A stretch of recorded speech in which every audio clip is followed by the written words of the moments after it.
안식일에 여러분들을 뵙게 돼서 정말 반갑습니다. 또 우리 윤혜정 집사님 정말 감동적인 찬미를 불러주셔서 감사합니다. 하나님의 사업을 위하여 목숨까지 바칠 각오가 되어 있는 간증의 노래여서 더욱 감동이 됩니다.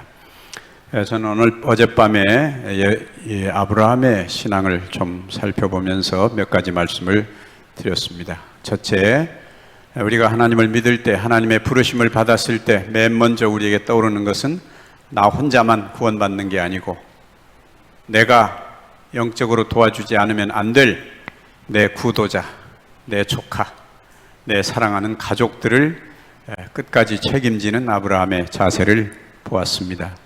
그 다음에 두 번째로는 아브라함의 양보의 자세지요. 자기가 얼마든지 먼저 우선권을 주장할 수 있었지만은 자기 조카에게 네가 먼저 택하라. 네가 우하면 나는 좌하고 네가 좌하면 나는 우하리라. 세상의 많은 문제는 이기심과 우선권에서 비롯된다는 말씀을 어제 드렸습니다. 초기 교회 당시에 사도행전 6장에 보면 초기 교회 당시에 굉장한 문제가 일어났습니다. 그게 뭔가 하면은 이 히브리파 유대인과 헬라파 유대인 사이에 분쟁이 일어난 것입니다. 한마디로 말하면 왜 히브리파 너희들만 다 해먹느냐 이것입니다. 왜 헬라파는 따돌리고 너희들끼리만 다 해먹느냐, 그런 불평이었습니다. 이 초대교회는 굉장한 위기에 처하게 됐습니다. 이방인들을 대표하는 이 헬라파 유대인들이 만일에 여기서 뛰쳐나가나 큰 분쟁이 일어나면 초대교회는 말할 수 없는 상처를 입게 되었습니다. 그래서 사도들이 그 문제를 해결하기 위해서 모였습니다. 그리고 7 집사를 선택했습니다. 7 집사를 보면 참 기이하게도 전부가 헬라파 이름을 가지고 있다는 것입니다. 스데반, 헬라 사람, 빌립, 다 그래서 그냥 정말 전적으로 이 히브리파가 양보를 합니다. 여러분들이 하시라.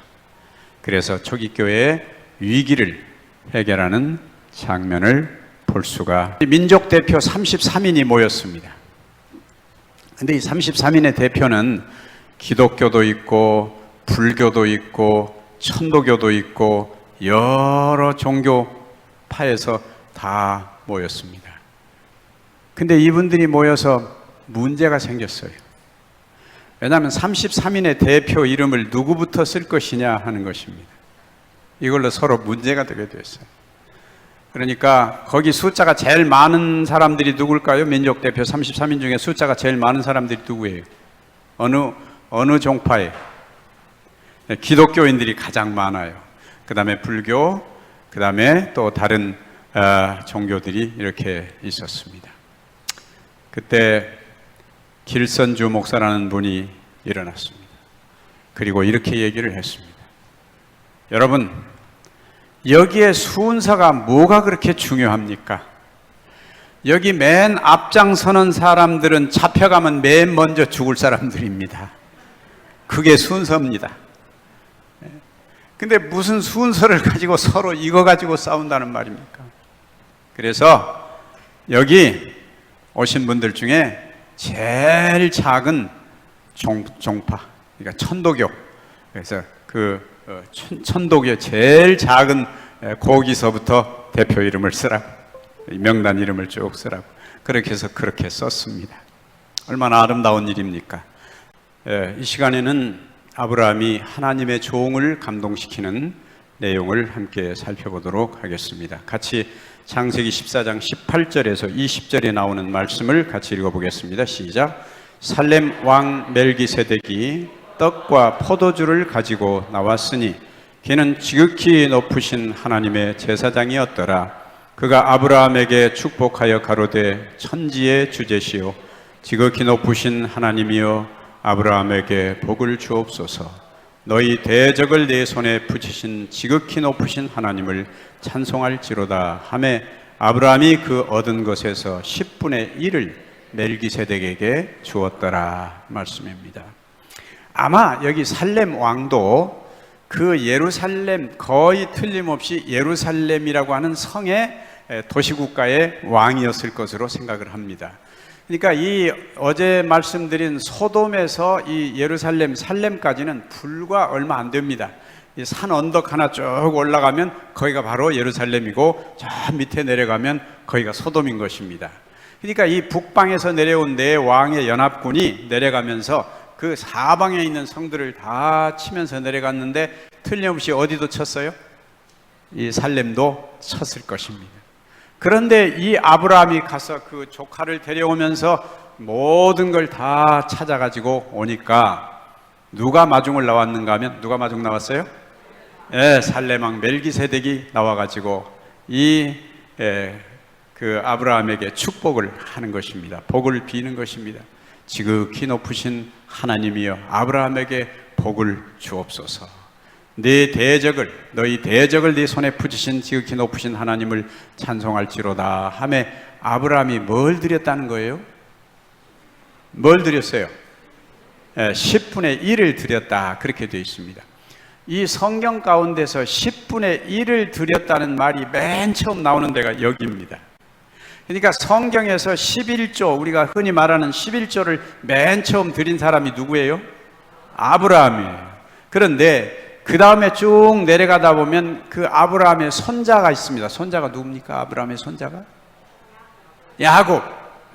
이삭, 그 다음에 그 아들 야곱이 있는데, 야곱도 그 아버지에게 또 형에게 거짓말을 하고 도망갈 때 저 부엘세바라고 하는 곳에 가서 밤에 잠을 자는데 꿈에 누가 나타났어요? 하나님이 나타났어요.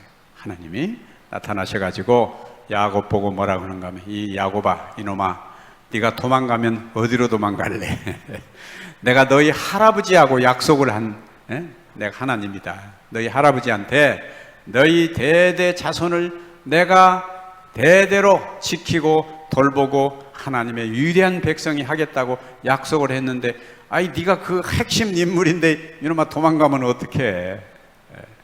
그러면서 뭐라고 말씀하시는가 하면은, 네가 어디로 가든지 내가 너와 함께 하겠다고 약속을 하십니다. 우리 하나님은 언약의 하나님이셔요.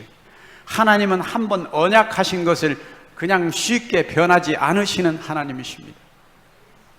그때 이 야곱이 뭐라고 약속을 하는가 하면, 그렇게 해 주시면 내가 분명히 다시 돌아와서 내 얻은 것에 뭐를 드리겠습니다? 10분의 1을 드리겠습니다. 그런 걸 보면 이 아브라함의 집안은 대대로, 할아버지나 손자나 대대로 다 철저히 뭐를 구별해 드렸어요? 11조를 구별해 드렸다는 것을 알 수가 있습니다.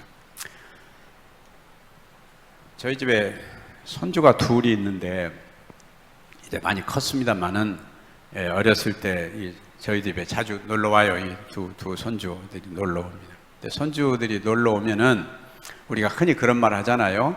손자들은 오면은 반갑고 가면은 더 반갑고.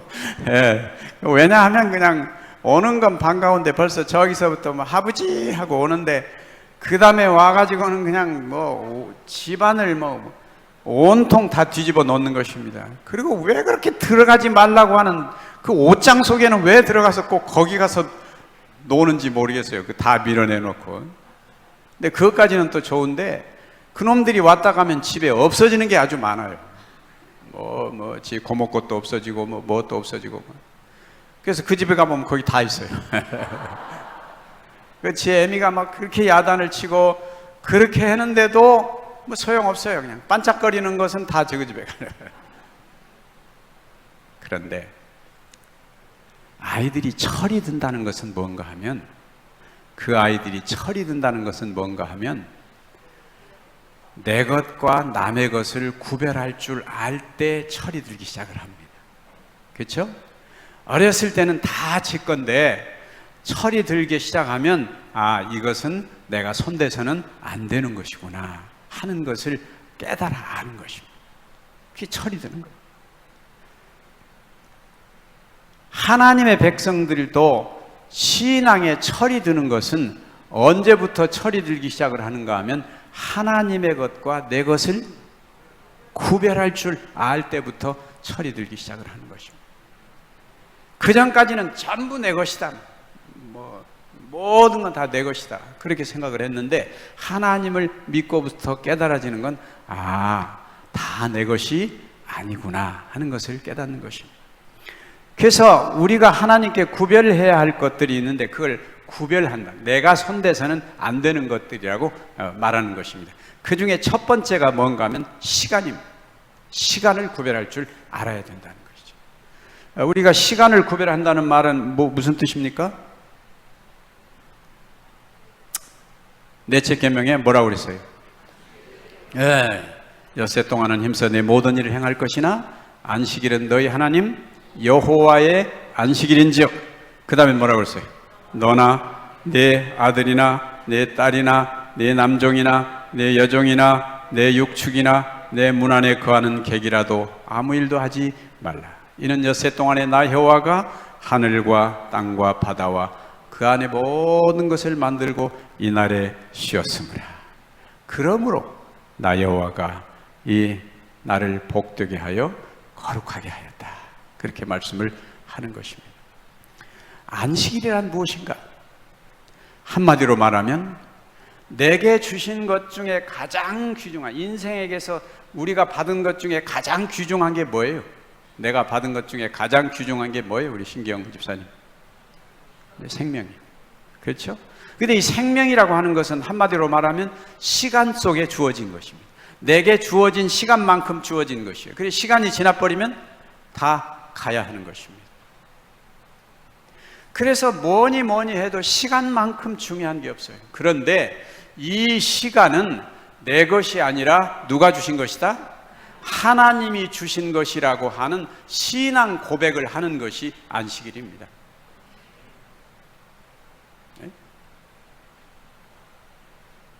우리 장로님 농사 지어보셨습니까? 한 번도 안 지어보셨어요. 역시 도시에 사는 분들이라 다르네. 집사님 농사 지어보셨어요? 지어보셨어요? 그래. 우리 한번 생각해 보십시다. 농사를 지으려면 맨 먼저 있어야 하는 게 뭡니까? 뭐가 있어야 농사를 지을 수 있습니까? 무엇무니 해도 땅이 있어야 농사 짓죠. 공중에다가는 농사 지을 수 없는 것이죠. 그렇잖아요? 그럼 땅에다 농사를 지어야 하는데 그 땅은 원래 누가 주신 거예요?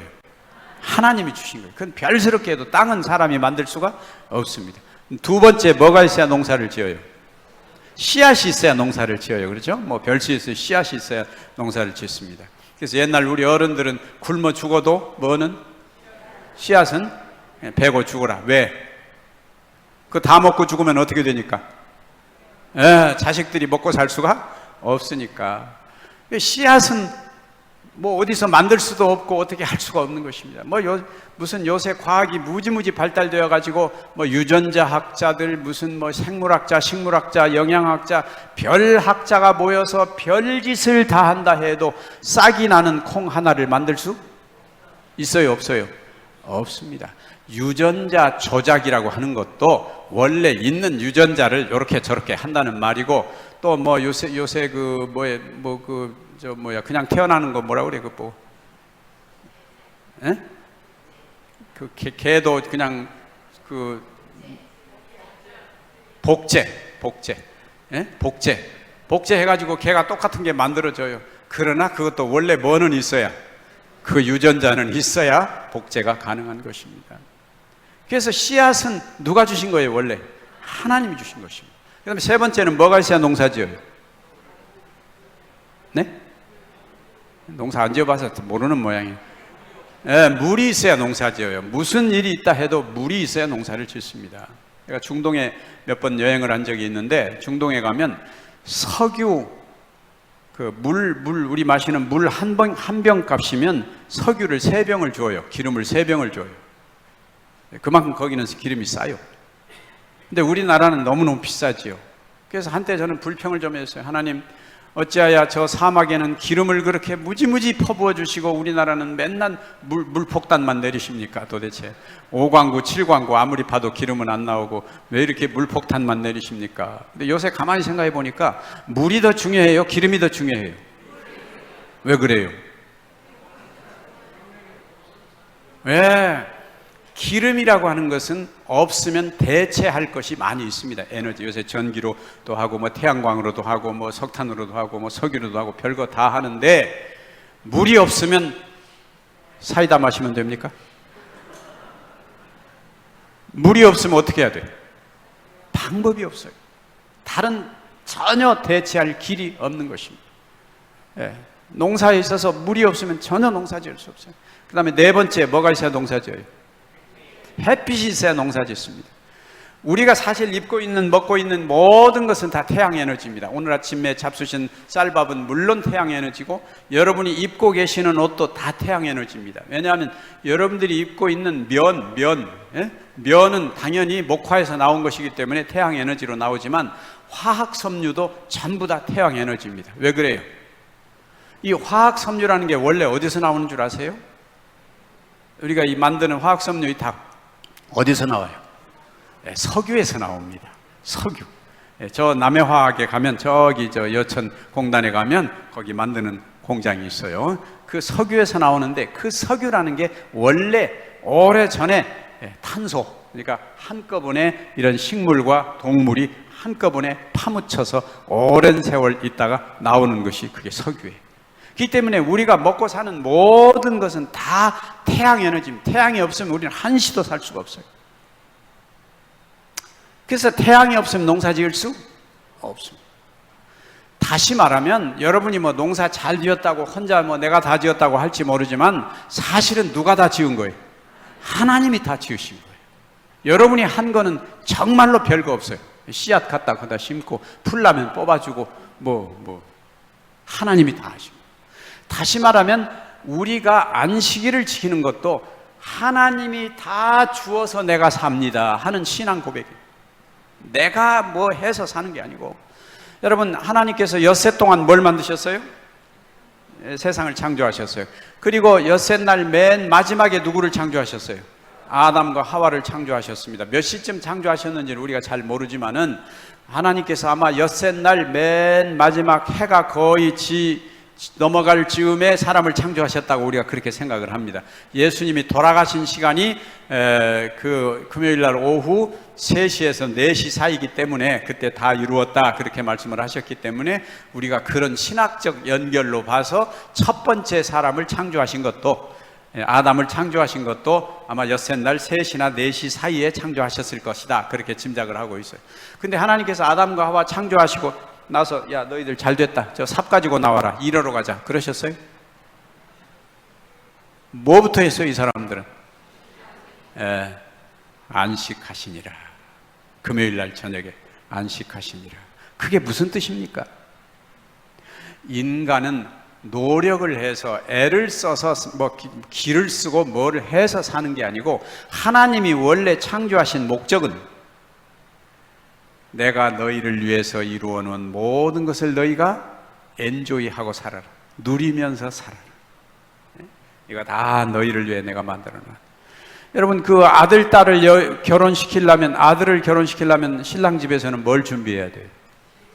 예, 집을 준비해야죠. 뭐 여러 가지 집을 잘 준비해. 그 다음에 신부 집에서는 뭘 준비해야 돼요? 거기 살림살이. 대개 우리나라에서는 그렇게 하죠. 예, 살림살이를 다 준비를 그렇게 해서 그냥 신랑 신부는 뭐만 하면 돼? 그냥 몸만 들어가서 살면 되는 것입니다. 그게 에덴 동산에서 하나님께서 해놓으신 것이었어요. 이 아담과 하와라고는 이 젊은 부부가 살 수 있도록 모든 걸 다 해놓으셨어요. 예? 아주 꽃도 다 심어 놓으시고, 그 마당에다 호수도 파가지고 거기다 물고기까지 다 집어 넣어 놓으시고, 마당에 애완동물도 다 해놓으시고, 옆에 텃밭에다 포도까지 다 열게 해놓으시고, 하늘에 뭐까지?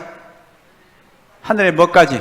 새까지 다 날아다니게 하시고, 너희는 여기 들어와서 내가 해놓은 모든 것을 뭐 하라? 누리라. 엔조이 하라. 누리라. 그게 본래 하나님이 우리를 창조하신 목적입니다. 그런데 인간이 하나님을 떠나고 죄를 범함으로 우리는 수고하고 땀을 흘리고 살 수밖에 없게 된 것이죠. 그러나 우리가 안식일을 지키는 것은 하나님께서 이 모든 것, 내게 주신 모든 것이 다 하나님이 주신 것입니다. 감사합니다. 고백하는 것. 그것이 진정한 감사의 안식일의 정신인 것입니다. 제가 자주 그런 얘기 하죠.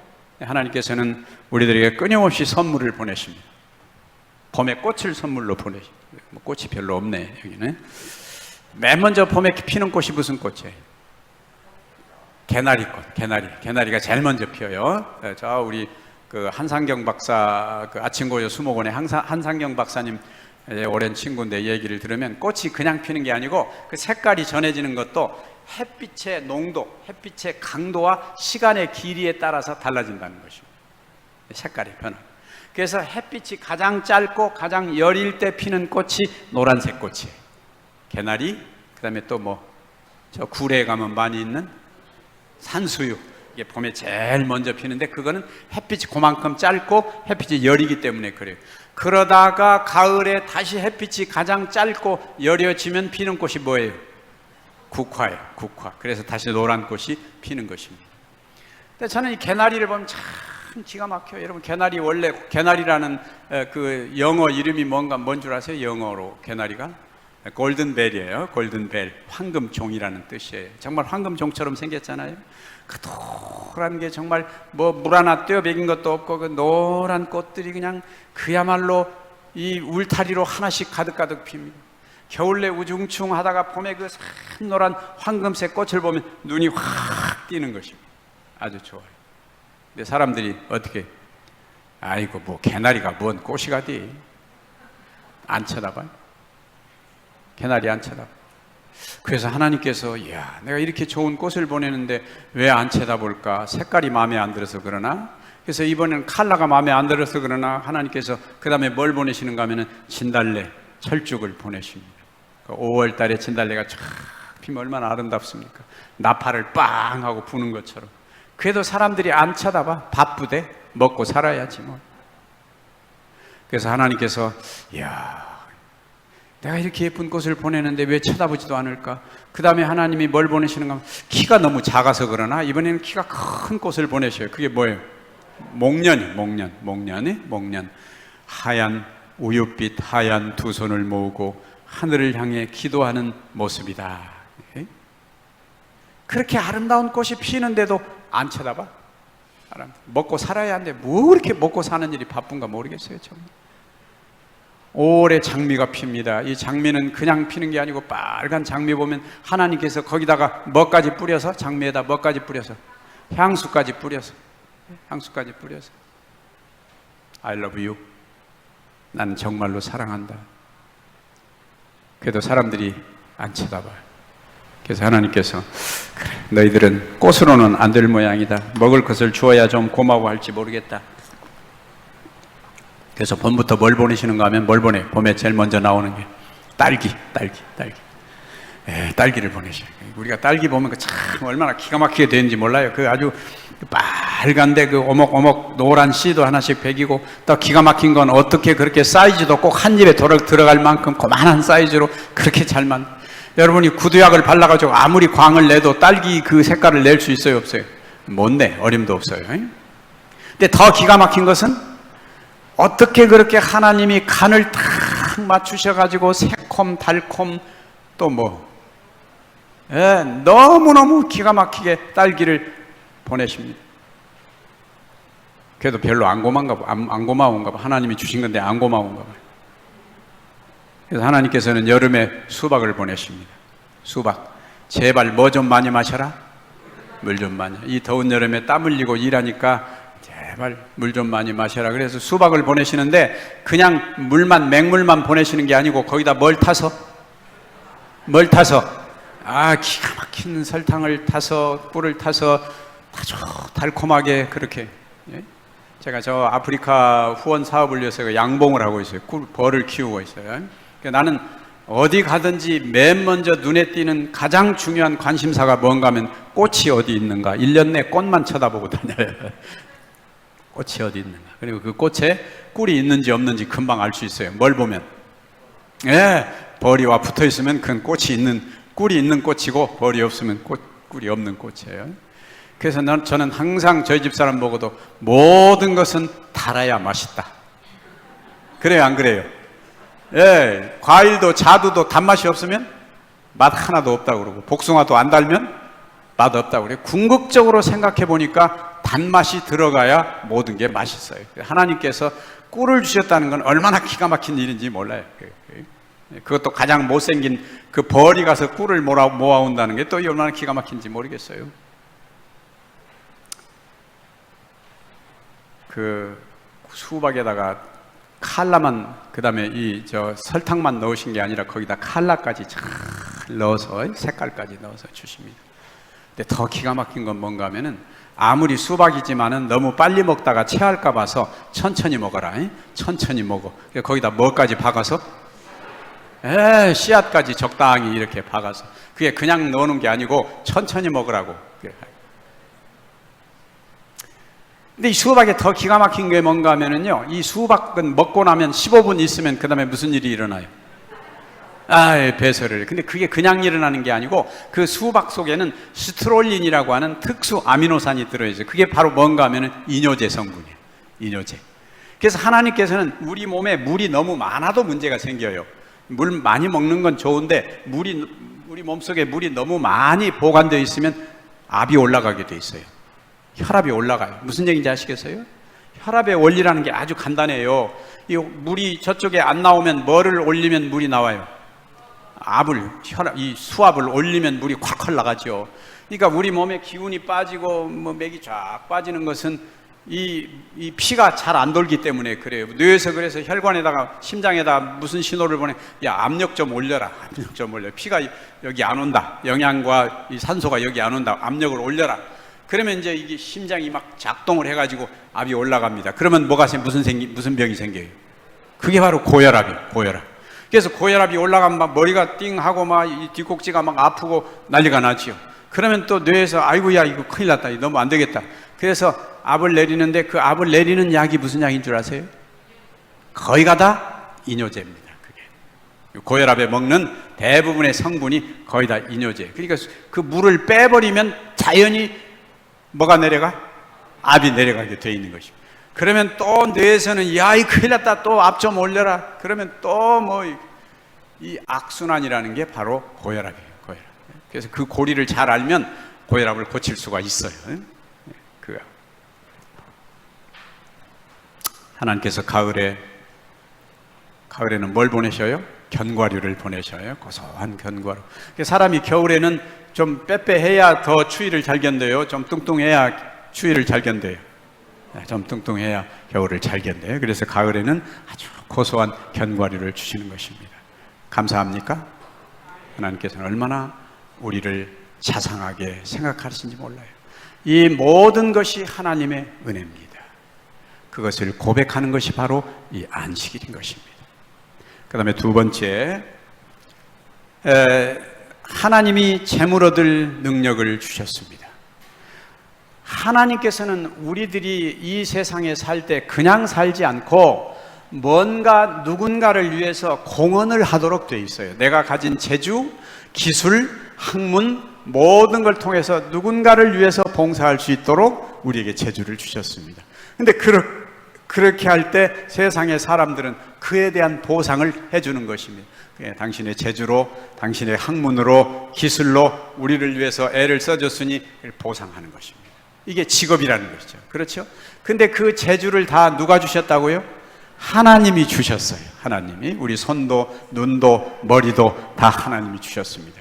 그래서 내가 먹고 사는 모든 것이 다 내가 해서 하는 게 아니고 누가 주셔서? 하나님이 주셔서 내가 이렇게 잘 먹고 삽니다 하는 신앙 고백이 바로 뭐라고요? 11조를 드리는 것입니다. 내가 다 하는 게 아니고 이게 다 하나님이 주신 것입니다. 그 다음에 세 번째가 뭔가 하면은 하나님께서는 이 성전을 구별하십니다. 이 하나님의 전을 구별하십니다. 제가 이 교회 처음에 아마 지을 때 와본 기억이 있는데 몇 년 됐습니까 지금? 30년 정도 제 친구들이 저 중앙교회에 있으면서 그때 교회 분리에 대한 광주에 좀 더 교회를 나눠야 되겠다 하는 의논을 하고 여러 가지 절차를 거쳐서 광주 중앙교회를 팔아가지고 여기 서중앙을 세우고 또 다른 곳에 하나 있었는데 그건 없어졌고 그래서 그때 이 서중앙교회가 세워졌습니다. 근데 여러분이 이 성전이라고 하는 것은 뭐 다 똑같이 시멘트로 지어졌고 유리로 지어졌고 나무로 지어졌지만 이 장소는 전혀 옆에 있는 저 앞에 있는 건물하고는 다른 것입니다. 왜요? 뭐가 달라요? 여기는 하나님의 임재하심이 여기 있는 것입니다. 그래서 이 하나님의 전에서는 절대 멱살 잡고 싸우면 안 돼. 예? 아무리 화가 나도 여기서 멱살 잡고 싸우면 안 돼요. 왜? 누가 계시니까? 하나님이 계시니까. 하나님이 계시니까. 우리가 어른들 앞에서 서로 싸우면 안 되듯이 하나님이 계시는 여기서는 그렇게 하면 안 돼요. 이 하나님의 전에서는 무슨 일이 있어도 삿대질하고 욕하고 그러면 안 돼요. 큰 소리로 내면은 안 되는 것입니다. 하나님이 여기 계셔. 그래서 여기서는 가급적이면 목소리를 낮춰야 돼요. 목소리를 좀 더 낮춰서 서로 이야기하고 좀 더 오손도손하게 이야기를 하고 그것이 바로 하나님의 성전을 구별하는 것입니다. 여기 이 성전을 다른 목적으로 사용되면 안 돼요. 하나님께 예배드리는 일, 전도하는 일, 그리고 혹 이웃을 위해서 어떤 특별한 의료 봉사라든지 뭐 요리 강습을 한다든지 뭐 이런 특별한 집회를 위해서 뭔가 다른 사람에게 복음을 전하고 하나님의 선하심을 전하는 일 외에 이 건물을 사용하면 안 되는 것입니다. 여기서 어떤 장사를 해서도 안 돼요. 바자회를 해도 성전 안에서 해서는 안 됩니다. 바자회 제발 좀 하지 마세요. 내가 어떤 교회 보고 제발 그 바자회 좀 하지 마라. 그거 다 팔아가지고 다 이익을 모아봐야 그 수가 차라리 10,000원씩 기부하는 게 훨씬 나아요. 예? 그냥 시끄럽기만 온 동네가 다 시끄럽지. 차라리 우리는 내가 희생하고 헌신하는 게 훨씬 더 나은 것입니다. 그 다음에 네 번째, 하나님께 구별된 사람이 있습니다. 지금이라 해도 이 시대라 해도 하나님께 구별된 사람이 있어요. 그래서 이스라엘의 제사장들은 구별된 사람들이었어요. 그래서 그들에 대해서 정말 조심해. 오늘 우리가 과정 공부에서 배운 것처럼 원망을 하는 일이 참 많아요. 옛날 이스라엘 백성들이 민수기의 그 가나안까지 가면서 끊임없이 원망을 해요. 그래서 이 민수기를 모세 원망기라고 그래요. 원망기. 하도 원망이 많이 나오니까. 근데 오늘날 백성들도 거의 비슷해. 오늘날 하늘을 향해 가는 백성들도 비슷해. 끊임없이 원망을 해요. 요만한 것만 있으면 그냥 인터넷에다 대고 올리고 막 얼마나 원망이 많은지 몰라요. 우리가 하늘에 갈 사람이 가장 버려야 할 첫 번째 습관 중에 하나는 원망하는 버릇이에요. 만일에 원망을 많이 하는 사람이 하늘에 가면 뭘부터 원망하는가 하면은 아마 이렇게 원망할 거예요. 무슨 놈의 꽃이 사시절 지지도 않고 저렇게 계속 피어 있대. 어이 지겨워 정말. 예? 그렇게 원망할지 모르겠어요. 예. 예. 하나님을 믿는 사람들이 첫 번째 해야 할 것은 감사하는 것입니다. 원망하는 게 아니고 감사하는. 예. 참 중요한 일이라고 생각을 합니다. 어떤 분이 그런 얘기를 해요. 우리 아이가 학교를 대학생이 되고 그랬는데 교회를 안 나오는데 목사님 우리 아이 교회 좀 나오게 해주세요. 내가 그래서 가만히 그분의 그 지난 일을 쭉 생각해 보니까 그 아이가 교회를 나올 수가 없어요. 왜 나올 수가 없는가? 어렸을 때 그 아이를 데리고 교회 와가지고 목사님이 설교할 때 설교를 듣고 집에 가면서 그 아이 보고 뭐라고 하는가 하면은 야 우리 목사는 왜 설교를 꼭 그따위로 한대? 꼭 나만 꼬집어서 얘기를 해. 예? 내가 제 양반은 언제 한번 봐줘야지 안 되겠다. 아이에게 그렇게 얘기를 해요. 그럼 그 아이가 자라면서 교회에 대한 하나님에 대한 목사에 대한 존경심이 있어요 없어요? 없어요. 그러니까 그 엄마가 그 자식을 다 망쳐놓은 거예요. 교회를 도무지 다닐 수 없도록 만들어 놨어요. 근데 지금 와가지고 목사가 대학생 된 아이에게 가서 지금 가서 그걸 어떻게 하느냐 이 말이에요.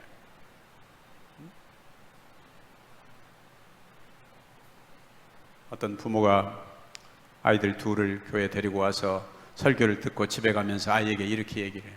예, 오늘 우리 목사님이 참 좋은 설교를 해주셔서 고맙구나.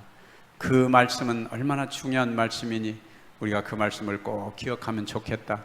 내가 언제 시간이 되면 떡이라도 좀 해다가 목사님 한 끼 대접을 하면 참 좋겠다. 말이라도 그렇게 하면 아이들의 마음속에 뭐가 심어져요? 교회에 대한, 하나님의 종에 대한, 하나님의 말씀에 대한 신뢰가 심어지는 것입니다. 우리는 너무, 화이프님께서 여러 번 말씀하신, 우리는 너무 쉽게 아이들의 신앙을 불평과 원망으로 망가뜨리고 있다. 우리 아이들의 신앙을 망가뜨리고 있는 것입니다. 그래서 오늘날이라 해도 우리가 그런 정신, 교회, 우리가 특별히 그 목사님, 여기 두 목사님, 참 훌륭한 목사님이 계십니다만은, 우리가 목사에 대해서 늘 불평하고 원망하고 그러면 신앙에 무슨 도움이 되겠어요? 여러분 신앙에 무슨 도움이 되겠어요? 아무 도움이 안 되는 것입니다. 우리 아까 말씀드린 안식일을 기억하여 거룩히 지키라. 조금 복습한 뜻에서 한번 읽어봅시다. 너무 좋은 말씀이니까. 시작. 예배는 하나님의 창조의 목적이며 신앙의 꽃이다. 예배는 예절을 갖추어 드리는 경배이며 지극한 헌신의 시간이다.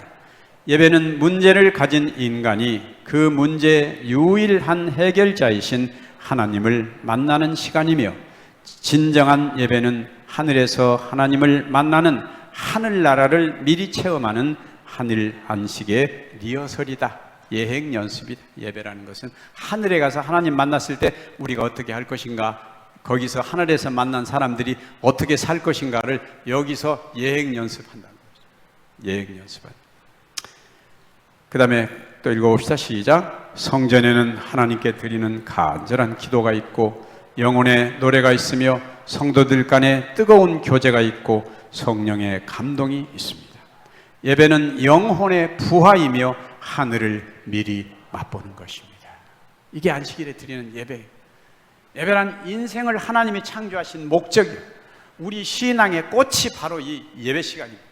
그래서 예배 시간에는 우리가 정말로 집중해서 들으시기를 바랍니다.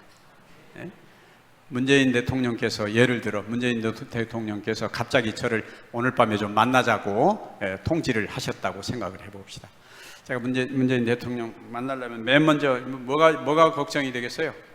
이 옷을 이렇게 입고 가면 되나, 머리를 이렇게 하고 가면 아마 별 걱정을 아마 다 하게 될 거예요. 그분을 만났어요. 그 앞에 만났는데 갑자기 우리 집에서 전화가 왔어요. 그래서 핸드폰을 꺼내 들고 그거 또 카톡으로 답장하고 어쩌고 그럴까요? 대통령 앞에서 그럴까요? 그럴 수 없는 것이죠. 그럴 수 없는, 모든 걸 다 참. 여러분들이 하나님께 예배드릴 때 어제 저기 표에 뭐라고 그랬어요? 뭐와 뭐로? 예배는 뭐와 뭐로 예배를 드린다고요? 신령과 진정으로 예배를 드린다고 그렇게 되어 있습니다. 그것이 개역 성경에 그렇게 되어 있는데, 개정 개역 성경에는 뭘로? 영과 진리로. 영과 진리로. 다시 말하면 성령과 진리로 예배를 드려야 한다. 성령의 감동이 있는 예배, 성령의 감동이 있는 예배, 그건 뭔가? 우리가 이 성령의 감동이라고 하는 것은, 목사도 설교할 때 준비를 하고 기도하고 설교를 하는데 아무도 아멘도 안 하고 다 앉아서 졸고 있고 그러면 설교를 잘하고 싶은 생각이 별로 없어요. 왜? 잘하나 못하나 똑같은데, 뭐. 자는 건 다 똑같은데. 그래서 이 성령의 감동이라고 하는 건, 여러분들이 마음에 감동이 되면 뭐를 하라고? 아멘을 하라. 아멘. 제가 그렇게 하겠습니다. 저도 그렇게 따르겠습니다. 그게 성령의 감동이 있는 예배. 아까 우리 윤집사님 여기 나와서 정말 좋은 찬미를 불러주셨는데, 그런 찬미를 듣고도 아무도 그냥 감동도 안 하고 입도 딱 다물고 있으면 그 다음에 또 와서 특창하고 싶은 생각이 없어요. 없어요. 성령의 감동이 있는 예배라고 하는 것은 서로 간에 조화가 돼야 돼요. 서로 간에 조화가 돼요. 이야, 어떨 때는 박수도 치고, 어떨 때는 아멘 감동도 하고, 야, 잘한다고 칭찬도 하고, 그래야 하는 것입니다.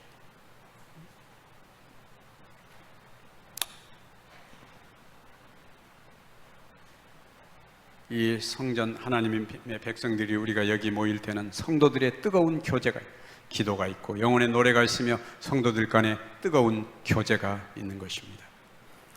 저는 저희 어머니가 우리 아버지한테 시집을 오실 때 17살에 시집을 오셨어요.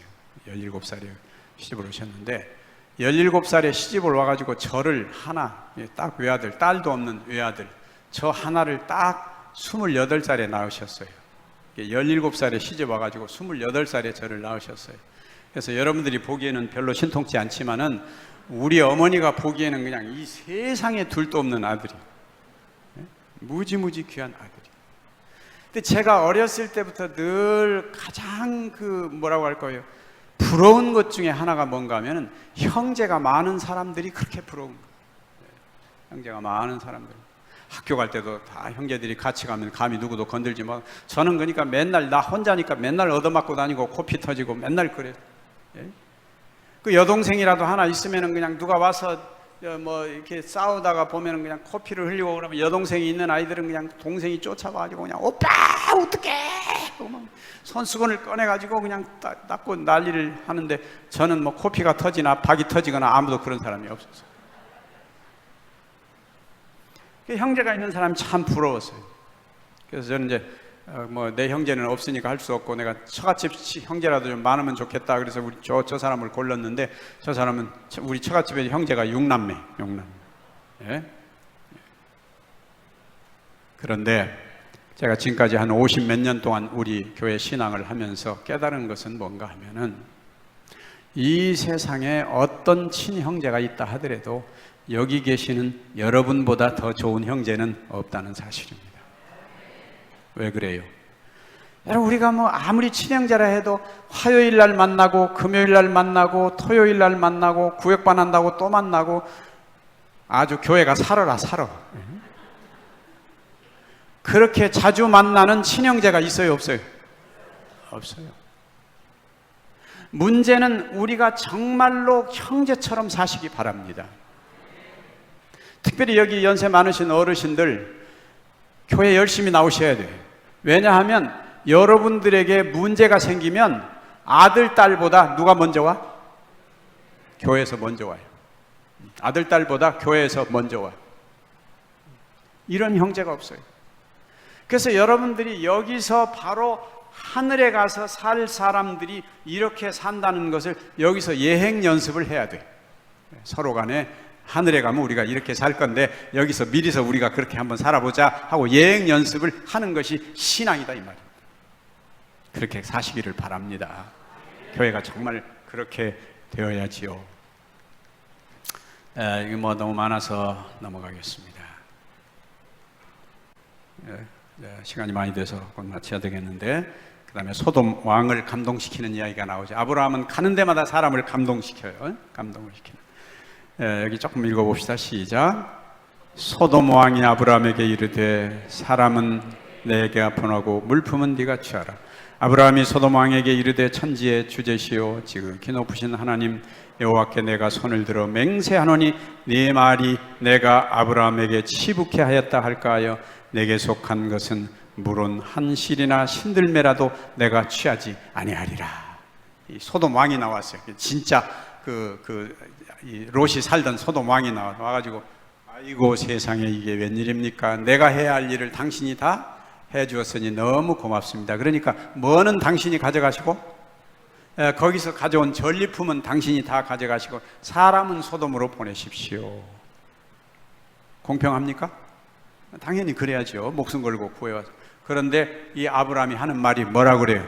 아이고 그런 말씀, 입에도 올리지 마십시오. 마치 내가 나중에 부자 되면 그때 그거 다 갖다 부자 됐다고 그런 소리 듣고 싶지 않습니다. 그러니까 내가 여기서는 실 한 오락이나 신들매 하나, 신들매가 뭐예요? 요새로 말하면 구두끈 하나, 그거 하나도 내가 가져가지 않겠습니다. 다 소돔성 사람들 거리 다 가져가십시오. 이게 뭡니까? 청백하다는 거예요. 청렴하다는 것입니다. 결코 남의 것을 탐내거나 욕심부리지 않는다는 것이죠. 제7일 안식일 예수 재림교회는 미국에서 처음 시작할 때부터 깨끗한 사람들, 깨끗한 교인으로 소문이 났었습니다. 깨끗한 사람.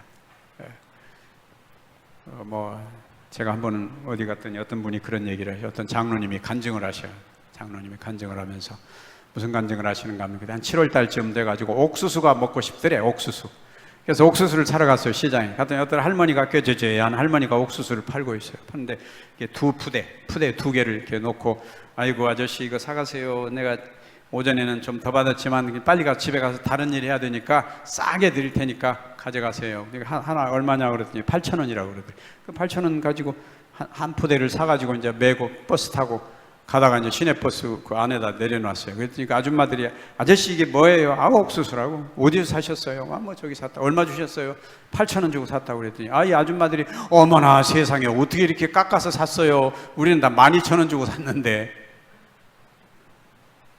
아니 내가 언제 깎아달라고 그랬어요? 이 말을 들으니까 괜히 좀 그래요. 그래서 다시 내려가지고 다시 돌아갔어요. 다른 저쪽 가는 버스 타고 그 옥수수 장수 할머니한테 갔어요. 가다 그걸 내려놓으니까, 아이고 내가 이거 그냥 팔고 떨이로 싸게 드리려고 한 건데 이걸 또 가지고 오시면 어떻게 합니까? 아니 내가 물리려고 가져온 게 아니라고. 가다가 들으니까 이거 12,000원짜리를 내가 8,000원에 샀다고. 사람들이 나보고 어떻게 이렇게 생기기는 멀쩡하게 생겼는데 그렇게 깍쟁이처럼 잘 깎으시냐고. 그래서 내가 기분이 나빠서 4,000원 더 드리려고 갖고 왔다. 내가 그래 공짜로 먹고 싶지 않다고. 그랬더니 이 할머니가 갑자기 눈물이 글썽글썽 하면서 뭐라는가 하면, 아이고 세상에 어떻게 이렇게 착한 분이 다 있었고, 그러면서 혼자 뭐라고 중얼거리는가 하면, 이런 분하고 사돈이라도 맺으면 얼마나 좋을꼬 그러는 거예요. 그래서 아니 당신네 집에 뭐 딸이 있어 아들이 있어 그랬더니, 우리 집에 딸이 있다고. 몇 살 먹었냐고 그랬더니 26살 먹었다. 아이고 딱 됐네. 우리 집에 28살 먹은 아들이 있는데 딱 됐네. 이 장로님이 뭐라는가 하면, 근데 하나 문제가 있어. 뭔 문제냐고 그랬더니, 우리 식구들은 전부가 다 교회를 다니는데 교회를 안 다니는 며느리가 우리 집에 와가지고 잘 적응하려는 모르겠다고. 그랬더니 그 옥수장수 할머니가 뭐라는 거, 아이고 그까짓 게 문제입니까? 이렇게 좋은 분하고 사돈을 맺는데 뭐 교회 다니는 게 그까짓 게 문제입니까? 내가 오늘 저녁에 딸 오면 내가 의논을 해볼게요. 교회 다닐란지 물어볼게요. 그 연락처를 주고 왔더니 저녁에 전화가 왔어요. 우리 딸하고 의논했더니 교회 가겠다는 겁니다. 교회 어디 있냐고. 그래서 무슨 연못 그 방죽 있는데 그 가에 있는 그 서중앙 교회로 오라고.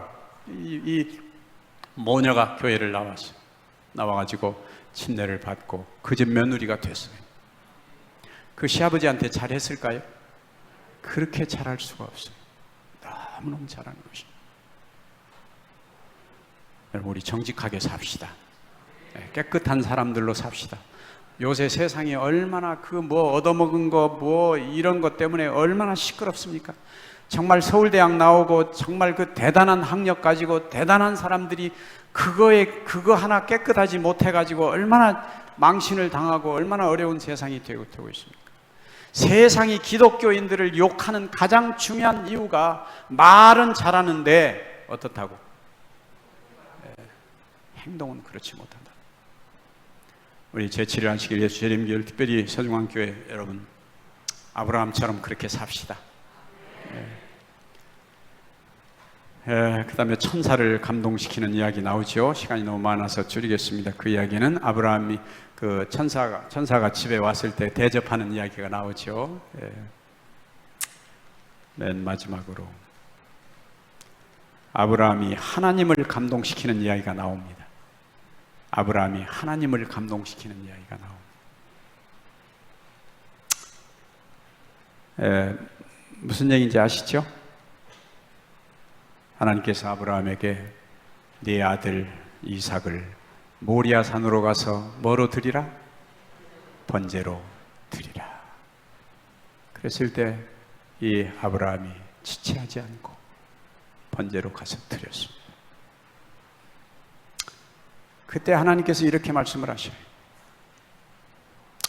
한번 읽어봅시다. 시작. 가라사대 여호와께서 이르시기를 내가 나를 가리켜 맹세하노니 네가 이같이 행하여 네 아들 네 독자를 아끼지 아니하였은즉 내가 네게 큰 복을 주고 네 씨로 크게 성하여 하늘의 별과 같고 바닷가의 모래와 같게 하리니 네 씨가 그 대적의 문을 얻으리라. 또 내 씨로 말미암아 천하 만민이 복을 얻으리니 이는 네가 나의 말을 준행하였음이니라 하시니라. 여기 집사님이신가요? 장로님이신가요? 집사님이시에요? 네. 우리 저쪽에 집사님한테 여쭤봅시다. 집사님이 어느 날 시장에를 갔어요. 시장에 갔더니 아주 초라한 거지가 한 사람이 와가지고 사모님, 제가 밥을 못 먹어서 너무 배가 고픈데 나 밥 한 끼 먹게 돈 좀 주세요. 그러면 뭐 현금이 있다면 얼마쯤 줄 수 있을 것 같아요? 거지에게. 네? 있는 거 다 뭐 500만 원 있으면 뭐 적금 탄 거 500만 원 다 줘. 그건 말고 그냥 거지에게 현금으로 딱 줄 수 있다면 얼마쯤 줄 수 있을 것 같아요? 10,000원 주겠죠, 그렇죠? 10,000원. 요새 10,000원 주는 거지에게 10,000원 주는 사람 없는데 서중원 교회만 있어요, 그런 분이. 거지에게 10,000원 주는 분. 그다음에 여기 집사님 친구가 찾아왔어요. 어렸을 때부터 같은 마을에서 자라고 학교도 같이 다니던 친구가 찾아왔어요. 형, 내가 요새 너무 어렵게 됐는데 나 한 번만 좀 도와줘.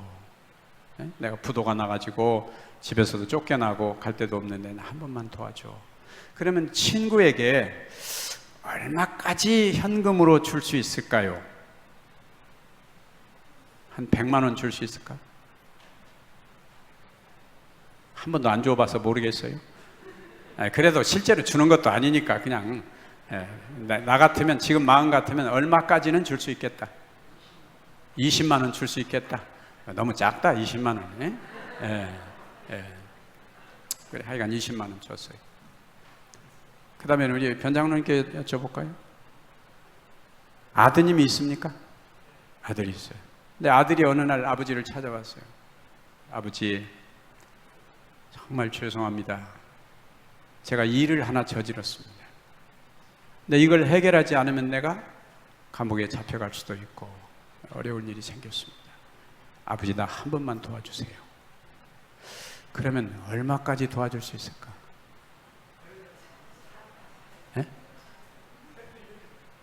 해결될 때까지 도와줘야지. 여러분, 왜 이 액수가 달라질까요? 거지에게는 10,000원, 친구에게는 100만 원으로 올립시다. 실제로 주는 것도 아니라니까. 100만 원. 근데 왜 아들에게는 끝까지 다 주어야 돼요? 왜? 사랑하기 때문에. 우리가 누군가에게 뭐를 줄 수 있다고 하는 것은 사랑하기 때문에, 그만큼 사랑하는 만큼 줄 수 있다는 것입니다. 그래서 하나님께서도 우리들에게 가끔 물으시는 게 뭔가 하면은 네가 나를 얼마나 사랑하느냐고 물으시는 것입니다. 네가 나를 얼마나 사랑하느냐. 여러분, 아브라함 보고 양을 한 1,000마리 드리라고 했어도 아브라함이 아낌없이 드렸을 거예요. 있는 양 다 드리라고 했어도 아브라함은 전혀 아끼지 않았을 것입니다. 차라리 아브라함 보고 네 목숨을 달라고 했어도 아브라함이 아끼지 않았을 것입니다. 그러나 결코 입에 올릴 수도 없는 100살에 낳은 아들, 그 아들을 번제로 드리라고 했을 때 왜 하나님께서는 그렇게 잔인한 질문을 하셨을까? 아브라함에게 왜 그렇게 잔인한 요구를 하셨을까? 깊이 생각을 해봤어요. 왜 하나님 그러셨을까? 그것은 다른 게 아니고 네가 나를 얼마나 사랑하느냐 하는 것입니다. 아까 우리 집사님이 노래 부르신 것처럼 하나님께서 이 아브라함은 하나님은 이 이삭을 데려가지 않으셨지만은 하나님은 그의 아들을 끝까지 주신 것입니다. 목숨을 다 바쳐서 그 아들을 주셨습니다. 그가 찔림은 우리의 허물을 인함이요 그가 상함은 우리의 죄악을 인함이라. 그가 징계를 받음으로 우리가 평화를 누리고 그가 채찍에 맞음으로 우리가 나음을 입었도다. 우리는 다 양 같아서 그릇 행하여 각기 제 길로 갔거늘 여호와께서는 우리 무리의 죄악을 그에게 담당시키셨도다. 예수께서 저 갈릴리 호숫가에서 마지막으로 제자들을 만나신 다음에 베드로에게 그렇게 질문하십니다. 요한의 아들 시몬아, 네가 여기 있는 다른 사람들보다 나를 더 사랑하느냐? 이렇게 3번을 물으십니다. 그리고 내가 주님을 사랑합니다. 내 양을 먹이라. 내 어린 양을 먹이라. 내 양을 먹이라.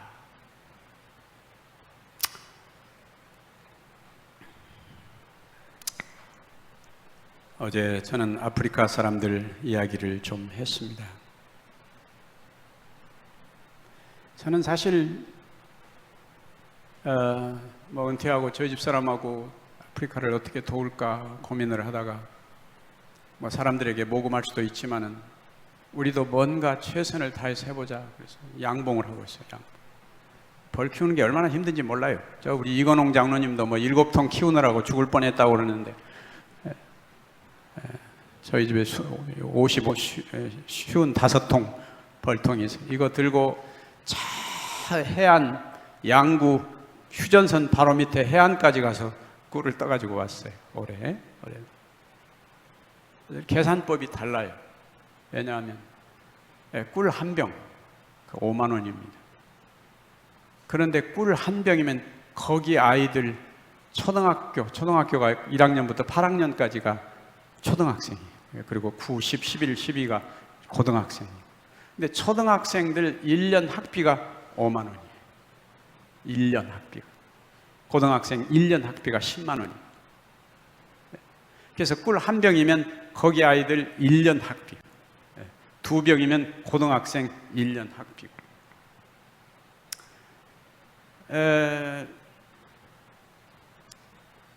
이 아이들이 우리가 거기 가서 의료봉사팀 하는 장면도 나오고 그렇습니다만, 교회에 우리 의료 진료, 무료 진료 기다리고 있는, 여기 약도 나눠지고, 나중에는 우리가 약을 500만 원어치 가지고 한 1000만 원어치 가지고 갔는데 나중에는 줄 약이 없어서 그냥 비타민만 5개씩 주고 왔어요. 약이 다 한 2,000명이 모이니까 어떻게 감당을 할 수가 없어요. 거기 국립병원을 빌려가지고 거기 그 국립병원을 빌려가지고 우리 성형외과 강남에 아주 유명한 성형외과 2분이 가셔서 수술도 다 해주고 그렇게 왔습니다. 치과 팀들이 가서 또 치과 치료도 해드리고 그렇게 했습니다. 거기 여러 가지 일들이 있는데 거기 교실을 고치고 거기 아이들과 함께 바닥을 닦고 페인트 칠을 하고 그래서 교실을 만들고 그렇게 합니다. 근데 예수께서 십자가에 달리시면서 마지막으로 이런 말씀을 하셔요. 내가 목마르다. 내가 목마르다. 왜 하나님의 아들이 목마르다고 그러셨을까? 그분은 뭐든지 할 수 있는 분이에요. 물고기 입에서 돈도 꺼내는 분이고, 죽은 사람도 살리는 분이고, 뭐든지. 개떡 5개하고 노가리 2마리로 몇 명 먹이기도 하고 5,000명을 먹이기도 하시고. 근데 그런 분이 내가 목마르다. 나에게 물 좀 다오. 그렇게 말씀을 하십니다. 그분은 이 세상의 모든 하나님의 자녀들이 갈증을 채울 때까지 여전히 그분은 목마르신 분이십니다. 내가 목마르다. 사랑하시는 여러분, 우리가 하나님의 은혜에 진정으로 감사한다는 것은 나누는 일입니다. 내가 가진 걸 남에게 나누는 일입니다. 이 노래는 제가 작사를 했고 우리 박성규 선생님이 노래를 부르는 건데 내가 목마르다는 노래입니다.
예, 우리는 그리스도의 그 보혈의 은혜를 받은 사람들입니다.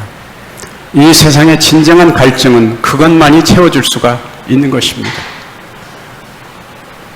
한 번은 저 아프리카의 바난족이라는 데를 갔습니다. 아주 원시족입니다. 그 사람들은 1년이면 이 아이들이 태어나서 이 이빨이 이제 대개 아랫이빨부터 나는데 윗이빨부터 나는 아이들이 있어요. 그럼 그 아이들을 2년 이내에 다 죽여버립니다. 이 아이들을 아주 미개한, 그들에게 가서 우리가 1시간 동안 복음 설교를 했더니 거기 한 사람이 손을 들어요. 추장 같은 사람이 손을 들어요. 그러면서 뭐라고 얘기하는가 하면 우리는 여러분들이 와서 여기 와서 사탕 몇 개 주고 돈 몇 푼 주고 그러는 걸 원치 않습니다.